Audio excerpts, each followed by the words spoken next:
Welcome to today's video. Today I have a Branded Despia deck. Before we talk about the deck itself, let's take a look at what full combo looks like. As you can tell, my opponent did not open with any hand traps, so we are free to do as we like. We use our first turn to set up for our plays in our opponent's next turn. The biggest advantage this deck gives us is the ability to get a one-sided skill drain and locking them out of their extra deck. Towards the end of this video, I will include replays against evenly matched Thunder Dragons and Adventure Despia. I will also share some visual aids that you can easily refer to when learning to play this deck. Aside from setting prologue, everything so far has been following the general Branded Despia game plan. Now, during our opponent's turn, we proceed with the usual branded plays of summoning Masquerade with Ad Libitum and Mirror Jade. Then we get to summon back Mirror Jade with its banish effect active. Finally, we then activate Prologue to send Memories and Buster Blader to the grave. Then we chain Memories to banish Buster Blader and a Dragon monster to fusion summon Buster Blader Dragon Destroyer Swordsman. They can no longer use monster effects. Then we activate Buster Dragon's effect to lock them out of their extra deck. I will see you shortly with a deck list.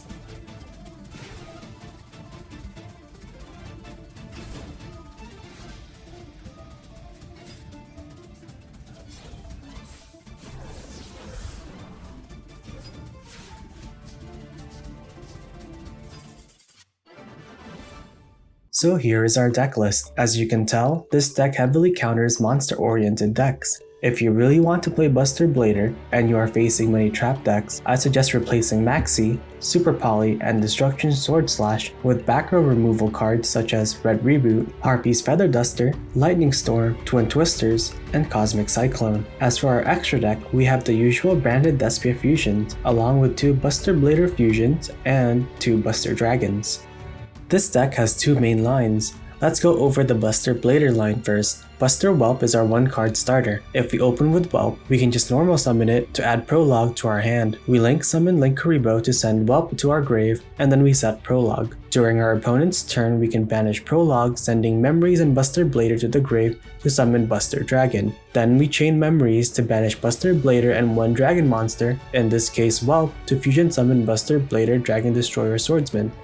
This will then provide us with a one-sided skill drain, and all of our opponent's monsters, except for Link monsters, will be forced into defense position.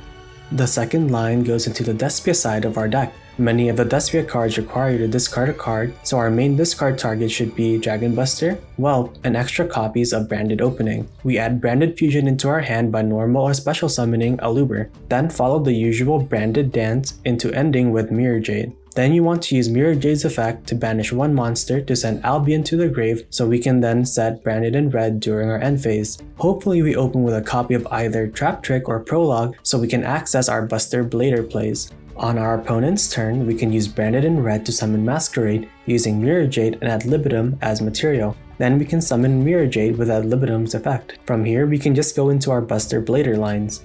Trap Trick can banish a copy of Prologue to set one directly from the deck.